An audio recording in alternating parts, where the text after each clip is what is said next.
quelle était la maturité des équipes à ce moment-là? Alors, début 2022, déjà au niveau roadmap projet, on avait décidé de lancer, on a décidé de lancer 2 gros projets de refonte, le refonte de site e-commerce et le refonte ERP marchandises.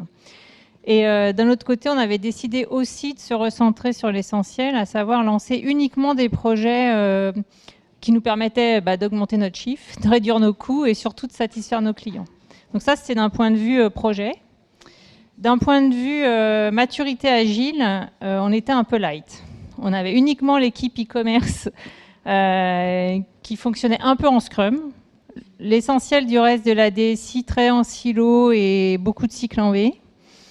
Et donc du coup, c'est dans ce contexte-là que Stéphane est arrivé en début 2022 pour nous aider à livrer nos beaux projets. Du coup, Stéphane, au moment de cette transformation, quels étaient tes objectifs?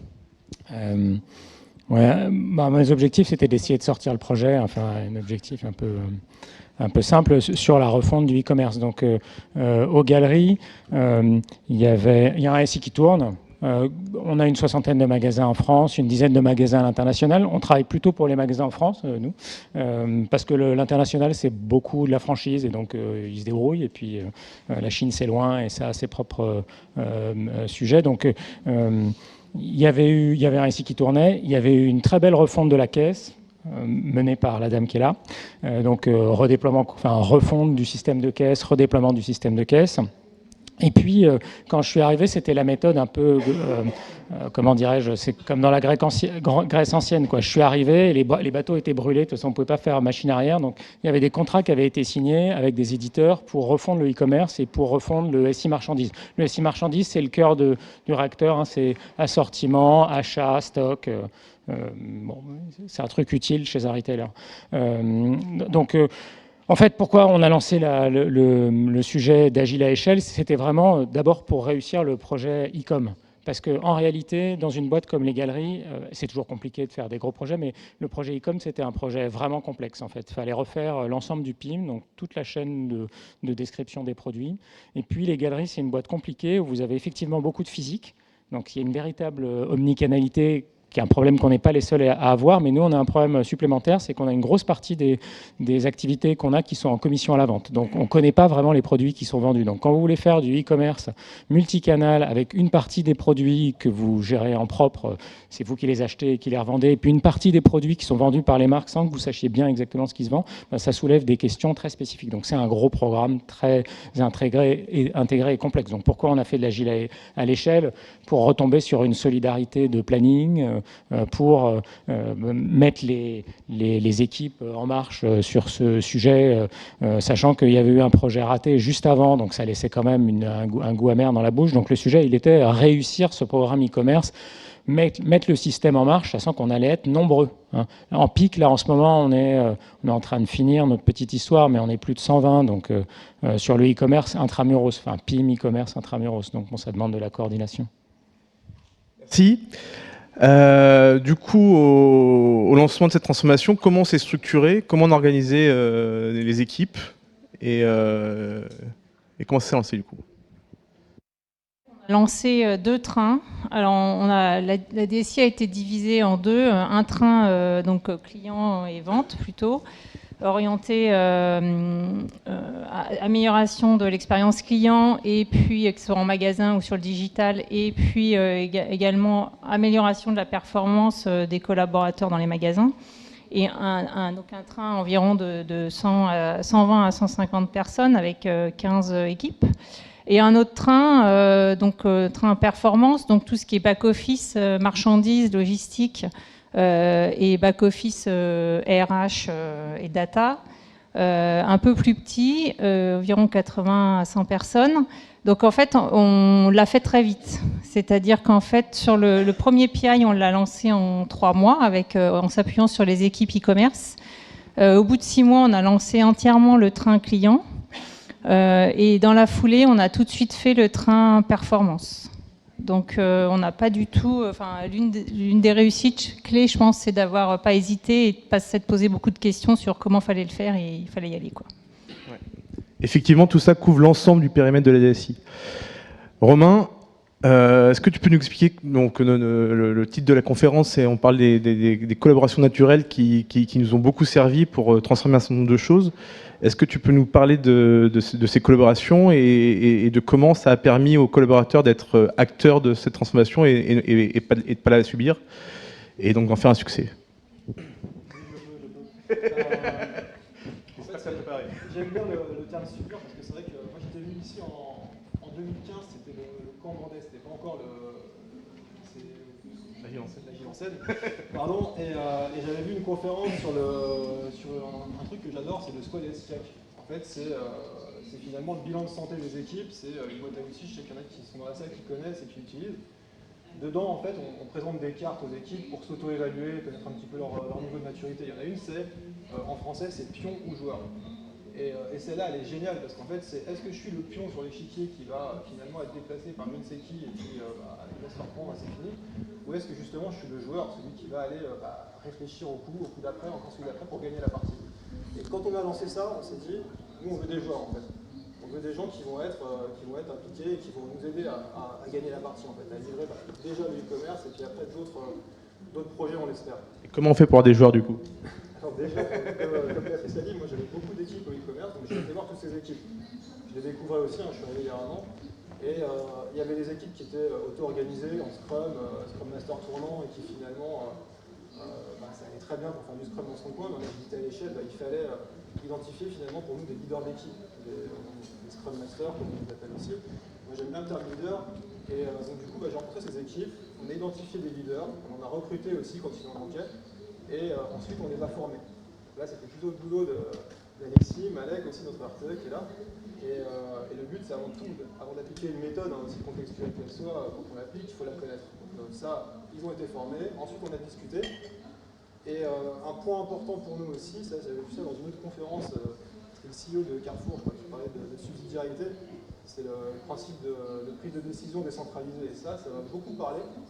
On essaie de les mettre en place, faire en sorte que les décisions soient prises au plus proche de là où elles doivent être en fait. C'est pas les N+4 et choisir ce que les N-4 vont faire. En tout cas, il faut que ce soit l'idée vienne de. On voulait vraiment casser le top to bottom, favoriser le bottom-up. Donc pour ça, on a parlé avec ces leaders, on leur a fait confiance et on s'est lancé très vite. C'est vrai qu'on s'est lancé même un peu vite, des fois, on peut se dire. Premier incrément, donc forcément la cérémonie, je parlais de collaboration, plus importante une fois qu'on a ces leaders d'équipe, c'est le Scrum of Scrum, pour rentrer un peu dans des leviers vraiment concrets de ce qu'on a pu faire. Scrum of Scrum, les premiers, Scrum Master ici, ça durait, on disait c'est 1 heure, ça durait 1 heure et demie, ça partait un peu dans tous les sens. C'est normal, c'est le début. C'est arrivé plusieurs fois et en fait finalement on a rencontré nos leaders, on leur a dit tiens il faut faire quelque chose, réfléchissez. Ils ont réfléchi sur ça, ils nous ont proposé d'eux-mêmes finalement un nouveau format qui était super parce qu'en fait ils se sont dit de quoi on a besoin pour que ce soit efficace, de préparer en fait, parce qu'une bonne réunion finalement ça se prépare. Donc ils ont créé un template pour préparer ce SOS, pour faire en sorte d'avoir finalement tous les inputs à l'avance, identifiés, pour préparer, pour pouvoir avoir une com claire. Et ce timebox entre eux pendant 7 heures pour pas dépasser, donc s'il y a des sujets qui débordent, ils font des imitateurs. Et finalement ils se passent la main aussi, un peu comme on fait au délit, au développeur ou autre. Et ça, pour le coup, c'est vraiment un truc qui a marché. Je sais que maintenant, encore aujourd'hui, le premier qui crée son template, il lance un petit appel sur le chat et puis les autres qui passent dessus. Donc quand même, ils regardent à l'avance et donc c'est vraiment important. Et du coup, toi dans ton le manager avec les autres managers, dont Giovanni qui est ici présent, et les autres, comment vous avez fait c'était quoi votre rôle dans cette transformation? Vous laissiez faire ou vous aviez un vrai rôle à jouer? Non, on avait un vrai rôle à jouer. Moi, j'ai vu côté tech, j'ai une forte appétence aussi pour tout ce qui est plutôt autour des méthodes. Et c'est vrai qu'on a vraiment servi un peu de poids de transmission. En fait, on a essayé de favoriser la prise d'initiative, d'appuyer les initiatives qu'on trouvait pertinentes et qui montraient que ça marchait, pour qu'elles soient déployées, parce que forcément, quand tu réfléchis à quelque chose dans ton coin, je prends un exemple, on avait un problème de testing. En fait, il y avait des équipes qui testaient comme la méthode peut le donner en agilité, c'est-à-dire qu'on développe et on teste pendant les sprints, ce qui est quand même ce vers quoi on veut aller. On avait une équipe qui était celle qui livrait finalement beaucoup en prod, qui elle, pour le coup, c'était un peu décoré. C'est l'équipe de foot qui joue défense, attaque et il n'y a pas de milieu. Donc en fait, on faisait des développements en sprint et le suivant, on les testait. avec tous les effets de bord que ça peut avoir, mais quand on est dedans, on ne le voit pas. Mais quand on a sorti un peu des KPI, on voyait, finalement, ce qu'on validait, on n'était pas sûr que ce soit validé, puisque ce n'était pas testé. Et donc, en plus, il y avait un switch contexte important, les développeurs revenaient sur des sujets 2 semaines après, et donc au détriment de l'engagement qu'ils avaient pris sur les sprints suivants. Donc là, encore une fois, c'est le Scrum Master de cette équipe-là qui est venu m'en parler et qui nous a proposé, nous, on veut s'aligner. Donc là, nous, on a dit, OK, on y va. Derrière, il y avait d'autres équipes qui le faisaient, qui ne faisaient pas le test en même temps. Et avec les KPI qu'on a eu, on a fait un petit feedback à tout le monde et puis on leur a dit, voilà, nous, on veut aller vers ça, ça marche, et donc, il faut quand même y aller. Tout ça pour dire, la prise d'initiative, c'est bien, mais c'est vrai que si tu veux dépasser le niveau de ton équipe, on a besoin justement de l'appui managérial et de notre vision à nous pour faire que ça se transmette, en fait. Ouais, c'est sûr que c'était un enjeu particulier des managers qui était de permettre, lorsqu'une bonne idée était mise en place dans une équipe, de le transmettre aux autres équipes. Et il y avait une autre collaboration qui était intéressante aussi, c'est celle entre les RTE et moi-même au début, pour s'assurer que toutes les bonnes idées qui étaient mises en place dans un train, elles étaient aussi appliquées dans l'autre train, et ça permettait vraiment une diffusion globale sur toute la DSI. Est-ce que tu vois d'autres exemples concrets de choses, d'exemples de collaboration qui viennent des équipes ou qui viennent de la collaboration entre les managers et les équipes On pourra en parler longtemps, mais vous en voir après, puis je détaillerai un peu plus, parce qu'il y a des choses qui sont... Hop, désolé, c'est vrai qu'on c'est mieux là. Après le thème c'était un peu de chuchoter au début, donc... Mais donc pour ceux qui sont à distance, désolé. Des exemples, il y en avait pas mal. Peut-être trop près du truc. Ok. On avait beaucoup d'exemples finalement de... Marche pas? Marche plus? Si. Pas mal d'exemples comme ça. Il y en a un qui a dérivé aussi du Scrum of Scrum. On a recadré le SOS parce que c'est quand même vachement important d'avoir ces leaders qui savent, qui ont les cartes pour collaborer, les outils. Et justement, collaborer, c'est s'améliorer. Donc nous, on aime beaucoup l'empirisme, on aime beaucoup favoriser les démarches d'amélioration continue. Et moi, je le voyais, des fois, j'allais dans un SOS, et puis souvent, ils avaient un petit tips à partager. Tiens, moi, j'ai envie d'aller un peu plus loin que juste l'opérationnel, entre guillemets. Donc pareil, ils nous ont proposé en fait de créer, ils nous ont dit, nous, on a besoin d'une cérémonie en plus, qui peut sembler un petit peu bizarre aujourd'hui, parce que souvent, on est plutôt en train de se dire, on a trop de réunions, il faut arrêter. Et donc, ils ont créé le Club of Scrum, qui a lieu d'ailleurs toutes les semaines, quand il y a des sujets. S'il n'y en a pas, on ne le fait pas. Et c'est un club de partage, donc ils se partagent des bonnes pratiques. Ça peut aller on a fait une rétro avec tel format, c'était super. Ça peut être aussi, nous, voilà comment moi je suis les KPI de mon équipe et comment est-ce qu'on s'améliore pour être plus prédictif sur le delivery, etc. Il y a aussi eu des fois des appels à l'aide. Moi, je galère sur tel sujet, on s'en sort pas. Est-ce que quelqu'un peut m'aider? Et donc là, ça part plutôt en atelier de réflexion ensemble. C'est un peu l'équivalent des communautés de pratique finalement, mais c'était un peu plus opérationnel que ce que j'ai pu voir par ailleurs. Béatrice, du coup, après un an de transformation, où on en est de la transformation? Est-ce qu'il y a encore des choses à faire? Est-ce qu'on a fini? On n'a pas fini, là. Donc, on a vu avec ce qu'a expliqué finalement Romain, c'est qu'on est en amélioration continue en permanence. Et du coup, il y a quand même encore des choses à faire. Notamment, en fait, on est encore en component team. On n'a pas tout révolutionné il y a 1 an et demi. Donc, on a besoin d'optimiser notre chaîne de valeur et de passer en feature teams. Et puis aussi, on a vu que c'était pas évident non plus d'intégrer dans la gouvernance agile les populations transverses comme les architectes ou encore les intégrateurs ou la prod. Donc, on a un petit effort à faire encore là-dessus. Et aussi, je dirais, sur réussir à embarquer tous nos fournisseurs. On a notamment les fournisseurs qui sont au forfait. On a mis du temps, donc par exemple sur l'app mobile, on fonctionnait en forfait avec un éditeur, avec un fournisseur. Et en fait, on a eu du mal à les intégrer dès le départ. Après, on a vu que ça se passait très bien. Donc là, il faudrait qu'on mette un peu tout le monde dans le moule. Et surtout aussi qu'on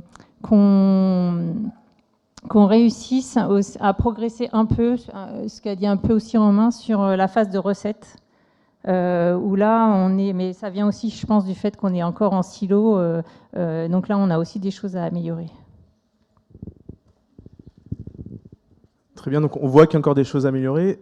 Stéphane, est-ce que tu peux nous faire un bilan de cette transformation après 1 an?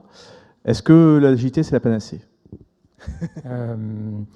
Ouais, bon, bah, déjà, ça marche vachement bien. C'est-à-dire qu'à un moment, il ne faut pas trop se poser de questions quand même, hein. Quand vous avez des trucs de grande taille à faire et que vous avez un besoin de coordination, ça règle un tas de vos problèmes. Donc, et ça a amené ça comme résultat, hein. C'est-à-dire, ça clarifie les rôles et responsabilités de chacun, parce qu'il y a une forme de gabarit de façon de délivrer, avec un PO, un Scrum, etc., ni trop, ni trop peu. Enfin bon, bref, tout ça, ça aide quand même. Ça crée une vraie solidarité de planning, hein, le PI. Et cette solidarité de planning, elle n'est pas donnée quand on n'a pas ça comme méthode. On parlait à défaut de contrôle, en tout cas, ça clarifie pas mal l'état des différentes équipes. Le fait d'avoir normé nos KPI de delivery, bah, on sait où on en est, quoi. Si on en avance, si on est en retard, quels trucs ont été faits, n'ont pas été faits. Donc, en termes de pilotage, c'est une forme de confort qui est quand même incroyable. Après, et c'est ce que tu disais, on bénéficie de la confiance qu'on a donnée aux équipes, mais c'est aussi ce que disait Julia de Funès tout à l'heure, quoi. La confiance, c'est un bon deal en fait, parce que si vous faites confiance intelligemment, en général, le retour est très positif. Donc là, on sent une énergie, etc., une envie de le faire, de l'amélioration continue. Donc tout ça, c'est super positif. Après, ça ne règle pas le problème de la fin dans le monde, quoi, hein. Donc c'est des gros programmes. Donc si vous n'avez pas fait d'archi, vous allez dans le mur. Et il faut le faire avant, hein, plutôt qu'après, hein, parce que même si les nouvelles technos, c'est super, bon, bah, quand il faut tout péter, c'est compliqué. Donc l'archi, ça reste un sujet ouvert. Le besoin client, c'est un sujet complètement ouvert. Pour le coup, ça, c'est une fausse promesse de l'agile de dire que ça va vous orienter client. C'est un autre problème, en fait. Donc la question de savoir si vous avez des bons PO, si vous avez des PO, et comment est-ce que vous constituez une équipe forte de PO, capable de faire du produit, capable d'aller faire de la recherche utilisateur, etc., etc., ce n'est pas l'agile à échelle qui va résoudre votre problème. Donc soit vous avez par ailleurs envie de vous focaliser sur le fait d'avoir un groupe de PO fort et de la recherche utilisateur et du design fort, soit vous n'en occupez pas et vos productions informatiques, elles seront toujours aussi inadaptées au métier qu'elles l'étaient précédemment, quoi, en fait, hein. Donc ça ne règle pas ce problème-là. Et puis, ça ne règle pas des vieux problèmes de l'informatique, hein. Comment on fait de l'intégration? Bah, il faut s'en occuper. Et il faut designer comment on va intégrer les différents bouts. Enfin bon, bref, ça ne règle pas tout, quoi. Donc c'est très positif parce que ça amène de l'énergie, ça permet de tenir des plannings, ça permet de savoir où on en est. C'est une méthode où quand même on arrive effectivement à avoir de la confiance à l'échelle. Après, il y a des trucs qu'il faut régler qui relèvent pas de l'agile, quoi. Il ne faut pas rêver que ça va résoudre tous les problèmes d'un coup. Merci beaucoup. Un autre point voilà, que je trouve important, c'est que grâce à Stéphane, l'ensemble des équipes ont comme un focus fort sur l'agilité. C'est-à-dire que c'est le sujet de l'agilité à l'échelle, je trouve qu'il n'est pas pris, il est pris à bras-le-corps. Et ce n'est pas un sujet qui arrive en bout de liste dans les priorités des gens, c'est un vrai sujet autant que la nécessité d'arriver à faire atterrir les projets qu'on a lancés. Il y a cette nécessité de se transformer et donc avec un fort leadership, ça a permis aux galeries et dans l'autre entreprise avant dans laquelle on a travaillé ensemble, vraiment d'aller assez vite et d'aligner les gens sur cette vraie priorité. On peut peut-être maintenant passer aux questions. Est-ce qu'il y a des questions ?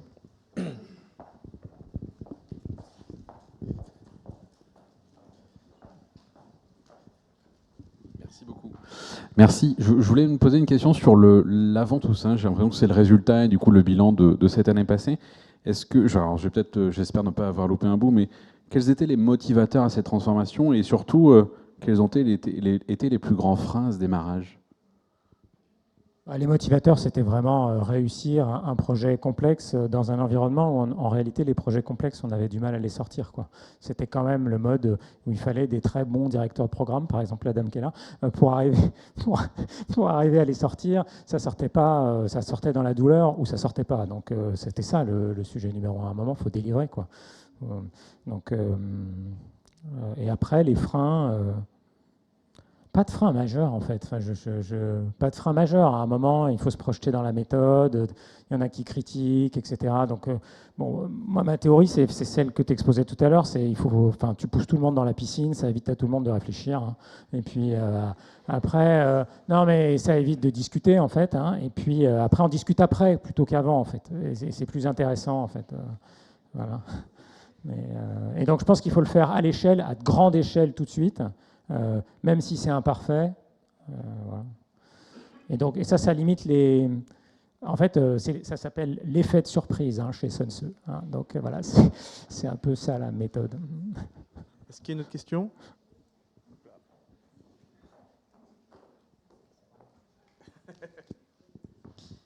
Bonjour, moi j'avais une question sur les Scrum Masters.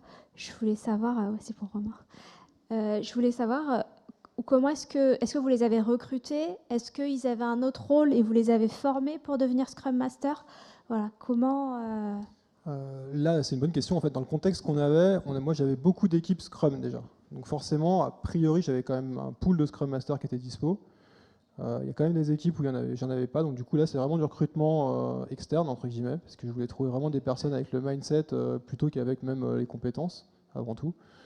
Et puis il y a eu quelques promotions aussi, entre guillemets. On va dire quand on voit des personnes qui font autre chose et qui ont justement une appétence pour ça, on peut s'appuyer sur eux. Donc un peu les deux. Oui, bonjour. Dans la continuité donc de la question, est-ce que vous aviez des personnes qui étaient chefs de projet justement et qui ont dû évoluer vers un rôle de Scrum Master ou de Product Owner? Et du coup, est-ce que vous avez rencontré des difficultés par rapport à ça, des résistances? Et ça m'amène à une deuxième question.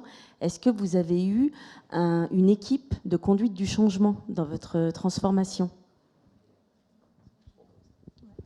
On n'a pas eu d'équipe de conduite du changement. On est tombé direct dans la piscine, on n'avait pas besoin de bouée en fait. Donc du coup, oui, il y avait Alexis sur le bord de la piscine quand même. Ouais, c'est vrai. Quand même pendant un an quand même. Ouais. Donc en fait, nous les chefs de projet, ils sont pas devenus Scrum Master. Ils sont restés chefs de projet. Voilà. Et en fait, c'est plutôt certains experts fonctionnels qu'on a fait devenir PO, qu'on a essayé de faire grandir. C'est plutôt comme ça que ça s'est passé. En fait, on avait des responsables de domaine, qu'on appelait donc des responsables de domaine, donc des responsables clients, encaissement, vente, magasin. Et donc, en fait, ces gens-là sont devenus plutôt des PM. Pas de conduite du changement. En fait, ils ont été formés. En fait, c'est surtout la formation. En fait, tout le monde a été formé et certifié. Donc vraiment l'intégralité de quasiment de la DSI et même les métiers. En fait, pour le coup, et c'est c'est une théorie chez moi. Je pense qu'il faut se faire très peu accompagner dans la transformation, parce qu'en fait, soit les managers qui sont là, ils jouent le jeu. Et puis c'est eux qui ont de l'impact sur les équipes, c'est eux qui ont de la reconnaissance, c'est eux qui ont du leadership. Donc il faut se faire très peu accompagner en fait. Et c'est aussi pour ça que les frameworks, c'est très utile. Parce que, et donc nous, on s'est fait accompagner par une seule personne qui est Alexis. Dans un épisode précédent, j'avais fait la même chose. Parce que finalement, le framework, c'est quand même vachement pensé, Safe. Ils ont passé du temps à construire ce truc. C'est imparfait, mais ça répond à beaucoup de questions auxquelles vous aurez du mal à répondre tout seul. En tout cas, ça va vous prendre beaucoup de temps. Donc, il ne faut pas trop réfléchir. Vous appliquez Safe. Après, il y a plein de trucs dans Safe qui ne suffisent pas à faire tourner l'histoire, quoi. Donc, mais vous appliquez un peu bêtement Safe. En tout cas, la réponse aux questions, c'est Safe. Donc là, c'est quand même pas mal parce que vous avez aussi tous les petits critiqueurs qui disent « Ah, mais est-ce que tu as pensé à ça ?» Alors, page 217, dans Safe, tu as la réponse à ta question. Donc ça aide quand même pas mal. Et par ailleurs, effectivement, donc le framework, il aide parce qu'il donne de la vitesse et il répond à des questions. Et par ailleurs, après, il faut compter sur le management, quoi. Soit eux, ils ont envie de le faire et il y a une chance que ça réussisse. Vous n'allez pas... Enfin, bon, moi, j'ai fait du conseil pendant longtemps, donc je suis très négatif, quoi. Donc voilà. Oui, merci. Moi, j'ai deux questions. La première, déjà, c'est vous parliez de frein à la transversalité. Ils étaient de quel ordre, puisque normalement, l'agilité à l'échelle permet de... Non, sauf un de ma part. Vous avez mis... En fait, on était beaucoup en team, c'est ce que disait Béatrice. Donc ça crée des blocs en fait, qui ne se parlent pas forcément. En fait. Chacun a l'impression d'avoir bien fait son truc, mais en fait, ça ne marche pas dans l'équipe suivante, quoi. Donc à partir du moment où vous avez du back et du front, à partir du moment où vous avez des bouts de composants, ça ne marche pas par l'opération du Saint-Esprit, quoi. Oui, effectivement, pour aller vite au début, on a conservé un peu l'organisation qui était en place, ce qui veut dire qu'effectivement on a des component team, mais une component team, quand elle livre quelque chose, ben, en tant que telle, c'est pas testé avec le reste du SI. Donc c'est ça qui était le frein, enfin, ce qui n'était pas réglé par l'agilité, c'est ça, c'est que derrière, pendant la recette, voilà, les recettes étaient compliquées et on doit encore s'améliorer là-dessus, et donc c'est un des axes d'amélioration sans doute qu'on doit travailler aujourd'hui. Tu avais une deuxième question ? Parce que du coup, il y a le train client qui me parle, mais le train performance, c'est pour aboutir à quel... C'est tous les processus internes, globalement. Ok. Et la refonte du lycée. D'accord. Dans les gros morceaux, il y a la refonte des outils marchandises, il y a d'autres trucs sur la refonte de la logistique, etc. Et il y a la data, donc c'est pas négligeable. Oui, bonjour. Merci pour la clarté de l'exposé. Juste une petite question. Une transformation orientée net dans un environnement caractérisé par des cyberattaques, une cybercriminalité qui est extrêmement développée, comment vous avez adressé la problématique de la sécurité par rapport à l'agilité? Ouais, c'est une super question.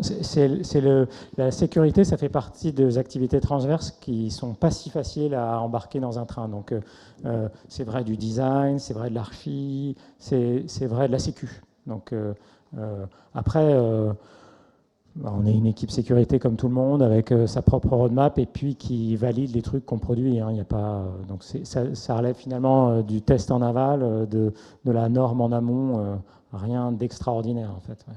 En tout cas, on n'a pas trouvé de solution miracle, quoi. Donc, et les sujets de, comment dirais-je, security by design, etc., on n'y est pas complètement, en fait. Donc, réembarquer l'ensemble de la production sur les questions de sécurité, c'est probablement notre prochaine étape, quoi. Bonjour, merci pour votre présentation. J'ai deux questions. La première, vous avez beaucoup parlé de l'opérationnel, du Scrum of Scrum, des problématiques liées à l'intégration, des tests, etc. Et par rapport à la couche de management, est-ce que les managers de la DSI ont dû aussi s'adapter par rapport au rythme itératif et incrémental de SAFe? Est-ce que vous avez adapté votre framework de gouvernance? Alors, en fait, au début, j'avoue que les managers avaient quelques craintes, parce que, évidemment, si on applique SAFe à la lettre, il n'y a pas vraiment de place pour le manager en tant que tel. Après, très rapidement, on s'est aperçu, comme ce que disait Romain, c'est que le RTE, comme le manager, ils ont servi de courroie de transmission, non seulement pour déjà encourager tous les différents collaborateurs de la DSI à aller vers SAFe, à organiser les PI, à aller aussi, à faire la courroie aussi de transmission, non seulement à la DSI dans les différentes équipes, mais aussi avec les métiers. Parce qu'en fait, finalement, dans la grande force du PI et de SAFe, c'est quand même d'avoir réussi à embarquer tous les métiers et d'avoir réussi à prioriser de façon transparente tous les projets tous les 3 mois. Et ça, le manager a quand même un rôle important avec les métiers à jouer. Et ça a quand même aidé aussi à donner de la visibilité à la DSI et en faire un acteur quand même majeur des projets de transformation. Moi, en tant que coach, dans le cadre de cette mission, j'ai trouvé que j'étais vachement aidé par les managers qui sont appropriés la fonction, qui ont facilité l'implémentation de l'agilité dans ce qu'on disait, vraiment en courroie de transmission. Et puis par ailleurs, il y a quand même ça reste une équipe de managers relativement restreinte. Il n'y a pas eu le problème qu'on peut avoir dans d'autres, quand j'arrive dans d'autres entreprises où il y a beaucoup de managers et ils ne veulent pas prendre les rôles agiles, mais en même temps, dans le rôle de manager, ils sont moins dans l'opérationnel, donc ça complique les choses. Là, on avait vraiment des managers, une équipe réduite, mais vraiment impliquée, qui, je trouve, a beaucoup accéléré, effectivement, fluidifié tout ce qu'on a fait autour de la transformation et même autour du delivery en général. Tu avais une deuxième question, je crois? Oui, justement, par rapport au métier, vous avez parlé du métier. Donc, est-ce que le métier aussi, vous avez dû le former pour qu'il puisse aussi s'adapter à votre méthode? Tout le monde a été formé quasiment. On a sensibilisé tous les acteurs métiers qui ne sont pas partie prenante directe du processus de delivery. Tous les PO ont été formés, tous les Scrum Masters ont été formés, les DevOps ont été formés, les archis ont été formés, et une partie des équipes ont été formées aussi. Mais la dernière partie, ça s'est plus fait à travers les Scrum Masters.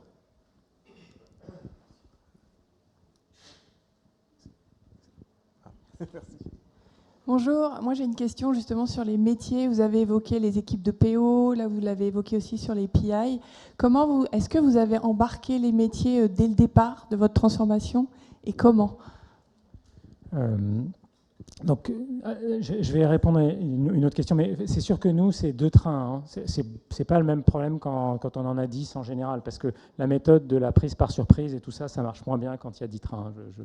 Ça s'applique pas exactement, tout s'applique pas exactement pareil. Et puis, juste pour rebondir sur le truc du management, moi, je pense que ça continue à massivement se manager, hein, l'IT. C'est-à-dire qu'il ne faut pas croire que le process va régler notre problème de quand il y a des problèmes, c'est-à-dire il n'y a pas assez de ressources, on est en train de faire des trucs trop compliqués, on est en train de partir dans le mur, on n'a pas réglé tel sujet, etc. Faut que quelqu'un s'en occupe, en fait. Hein. Donc, le management, il garde toute sa place. Hein. Pour le coup, j'ai garde de doute. Et puis, par ailleurs, il faut embarquer les équipes, faut faire bouger les gens parce qu'ils n'ont pas envie de faire la même chose. Enfin, pour revenir à cette question-là, nous, en parallèle, on a travaillé l'idée qu'il nous fallait un corps de PO fort. Donc, en parallèle de la mise en place de SAFE, on a bossé là-dessus. Et donc, là, tu dis qu'on les a formés. Alors oui, on les a formés à SAFE, parce qu'il fallait qu'ils soient capables de bouger dans cet environnement agile à l'échelle, mais on a aussi bossé sur qu'est-ce que ça veut dire faire un produit. Donc, c'est quoi les outils dont vous pouvez avoir besoin pour faire un produit, comment est-ce qu'on fait des tests utilisateurs, comment est-ce que ci, comment est-ce que ça, comment est-ce qu'on fait pour avoir une vision un peu cohérente aussi de ce que c'est un product owner chez nous. Donc, voilà. L'autre gros clé, c'est les PO. Et je pense que les questions qui se posent, c'est pas safe, en fait. Enfin, c'est vrai, ouais. Ouais, très vite, au PI, le patron du marketing, le patron des magasins, etc., le patron des achats et de l'offre sont intervenus. Il y a eu une intervention vraiment géniale du patron des magasins qui a dit, bon, bah, moi j'ai vu Stéphane arriver avec son truc, là, évidemment, je me suis dit, c'est une connerie. Puis on était 3 PI après le démarrage et il dit, c'est quand même super, en fait, hein, ils sont super contents chez moi. Bon, alors ça, vous avez gagné, quoi, en fait. Mais ouais, donc, Encore 2-3 questions. Oui, bonjour. Je reviens sur les chefs de projet. Vous avez dit que les chefs de projet sont restés des chefs de projet, mais est-ce que ça ne pose pas problème avec les product managers, les PO, ou est-ce que finalement ils ont un rôle type epic owner? Comment ça se goupille? Alors, en fait, ça dépend des projets, tout simplement. Parce qu'il y a des projets, en fait, à la DSI des Galeries Lafayette, il n'y a pas uniquement des projets où on construit des produits. Hein. Il y a aussi des projets, je peux vous donner des exemples, hein, où aujourd'hui, dans nos magasins, on a des agences Cofinoga. Demain, il n'y a plus d'agences Cofinoga dans nos magasins. Et il faut revoir la surface de vente et faire en sorte que nos vendeurs puissent remplacer sur le bon bassin. Ça génère quand même de l'IT et il faut quand même des chefs de projet qui travaillent avec les métiers. Donc les chefs de projet continuent à travailler sur des projets plutôt comme ça, plutôt transverses et qui ne sont pas forcément des produits à sortir pour nos vendeurs ou pour le back-office. Voilà. Et après, les PO sont vraiment ceux qui construisent les produits. Est-ce que lors de cette transformation, vous avez été amené à modifier les tailles d'équipes de développement? Oui. Non, oui, on a fait pas mal d'ajustements. Après, c'est aussi dû au projet, parce que forcément, finalement, dans Agilité à l'échelle, il y a à l'échelle. Et c'est vrai qu'au tout début, on a pris les forces en présence, on a lancé le projet. Comme tous les projets, on est en retard, en fait, hein, quand on veut délivrer. On espère, ça y est, sortir notre refonte e-commerce avant Noël. Mais forcément, il y a eu 2 dates d'annoncées qui n'ont pas été tenues. Bon, c'est pas la fin du monde. On ajustait tous les 3 mois, justement. Mais pour faire ça, forcément, il y a un moment où on a fait aussi des estimations à l'avance. On a essayé d'anticiper sur les PI ce qu'on allait pouvoir faire. Et donc, on s'est renforcé en avance de phase. Donc, c'est l'avantage aussi, c'est que pour le coup, tu essayes de prévoir à 3 mois. Et donc, tu fais ton incrément, tu vois à peu près ce que tu arrives à délivrer et tu as le temps de réfléchir à est-ce que mettre une équipe en plus, ça va marcher? Est-ce que mettre plus de développeurs, ça va marcher? Puisqu'il y a un moment, on ne peut pas non plus en mettre 50 par équipe parce que c'est ingérable en termes de branching, même en termes de repo. Mais au moins, on peut anticiper tout ça. Et c'est vrai qu'on a été amené à le faire pour réussir justement à délivrer plus. On a fait quasiment x2 à un moment. Dernière question. Alors, merci pour le Rex. Une question par rapport à l'origine. Quand vous avez démarré donc 2 trains assez rapidement. Comment vous y êtes pris pour que ces trains s'alignent sur la chaîne de valeur à l'origine, est-ce qu'ils sont alignés sur la chaîne de valeur? Et puis finalement, aujourd'hui, un peu de temps après, est-ce que vous dites c'est la bonne chaîne de valeur? Est-ce que vous permetteriez de rechanger un peu cette organisation? Ouais, par exemple, tu vois, on s'était dit le PIM, on va le mettre côté client. Donc la partie information produit côté client, parce que c'est là dont on a besoin maintenant, parce qu'on avait besoin de gérer la partie enrichissement pour le site e-commerce. Et puis on se dit, ce bout-là, il faudra probablement le mettre dans le train perf à terme, parce que c'est le lien avec le RP marchandise et la création des produits dans le SI cœur métier qui va compter. Donc oui, on s'est posé ces questions-là. Après, il y a... Enfin, par ailleurs, je vois d'où tu viens. L'interaction entre les deux trains, dans ton cas, elle est beaucoup plus forte que dans le nôtre quand même. Donc il y a des interactions, parce qu'à un moment, si on va avoir refondu le e-commerce, il va y avoir un nouveau système de prise de commande, bon, il va falloir faire quelque chose, quoi, parce que, et la prise de commande, enfin, étant dans le train perf, mais on a moins d'interactions. Donc ça peut vivre. Après, c'est les mêmes rythmes. Le PI a lieu le même jour. Les reports se ressemblent. Le pilotage d'équipes se ressemble, etc. Mais il y a des sujets à gérer entre les trains, mais qui sont moins compliqués dans le cas que dans ton cas. Merci à vous pour cette présentation. Je vous propose de les applaudir et de rejoindre votre salle d'après. Alors,